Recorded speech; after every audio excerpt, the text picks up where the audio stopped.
Audio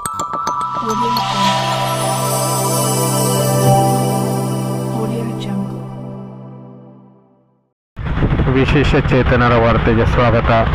ಇದೀಗ ಬಂದ ಸುದ್ದಿಯಂತೆ ಸನ್ಮಾನ್ಯ ಮುಖ್ಯಮಂತ್ರಿಗಳ ಬಳಿ ಡಾಕ್ಟರ್ ಪ್ರಿಯಾಂಕ ಖರ್ಗೆ ಅವರು ನವ ಕರ್ನಾಟಕ VRW MRW ರಾಜ್ಯ ಒಕ್ಕೂಟದ ಪದಾಧಿಕಾರಿಗಳನ್ನು ಇಂದು ಸಂಜೆ 8 ಗಂಟೆಗೆ ಮಾನ್ಯ ಮುಖ್ಯಮಂತ್ರಿಗಳಾದಿಯಾಗಿ ಭೇಟಿ ಮಾಡಿಸುವುದಾಗಿ ಭರವಸೆ ನೀಡಿದ್ದಾರೆಂದು ತಿಳಿದು ಬಂದಿದೆ. ಈ ಕುರಿತು ಕೆಲವೇ ಕ್ಷಣಗಳ ಹಿಂದೆ ನಮ್ಮ ವಾಣಿಗೆ ಕರೆ ಮಾಡಿ ಮಾಹಿತಿ ನೀಡಿದ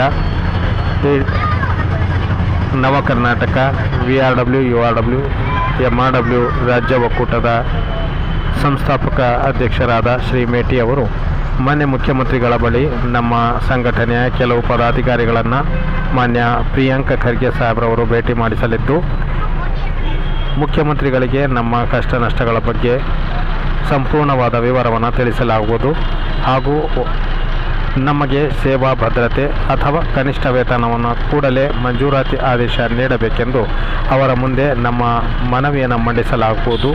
ಈ ಮನವಿಗೆ ಸಕಾರಾತ್ಮಕವಾಗಿ ಮಾನ್ಯ ಮುಖ್ಯಮಂತ್ರಿಗಳು ಲಿಖಿತ ರೂಪದಲ್ಲಿ ಉತ್ತರ ನೀಡಿದರೆ ನಮ್ಮ ಪ್ರತಿಭಟನೆ ಅಥವಾ ಧರಣಿಯನ್ನು ಹಿಂತೆಗೆದುಕೊಳ್ಳುವುದಾಗಿ ತಿಳಿಸಿರುತ್ತಾರೆ. ಒಂದು ಪಕ್ಷ ಮುಖ್ಯಮಂತ್ರಿಗಳು ಸಹ ಕೇವಲ ಭರವಸೆಯನ್ನೇ ನೀಡಿದರೆ 4ನೇ ದಿನ ನಮ್ಮ ಪ್ರತಿಭಟನೆ ಧರಣಿ ಸತ್ಯಾಗ್ರಹ ಮುಂದುವರೆಯಲಿದೆ ಎಂದು ನವ ಕರ್ನಾಟಕ VRW URW MRW ರಾಜ್ಯ ಒಕ್ಕೂಟದ ಸಂಸ್ಥಾಪಕ ಅಧ್ಯಕ್ಷ ಶ್ರೀ ಮೇಟಿ ಅವರು ಕರೆ ಮಾಡಿ ಇದೀಗ ತಾನೇ ತಿಳಿಸಿದ್ದಾರೆ. 4ನೇ ದಿನದ ಪ್ರತಿಭಟನೆ ಕುರಿತು ಇಂದು 9 ಗಂಟೆಗೆ ಪ್ರಸಾರವಾಗುವ ವಾರ್ತಾ ಪ್ರಸಾರದಲ್ಲಿ ಅಂದರೆ ವಿಕಲಚೇತನ ವಾರ್ತೆಯಲ್ಲಿ ತಾವು ಮತ್ತೊಮ್ಮೆ ಸುದ್ದಿಗೋಷ್ಠಿ ನಡೆಸುವುದಾಗಿ ಅವರು ತಿಳಿಸಿರುತ್ತಾರೆ.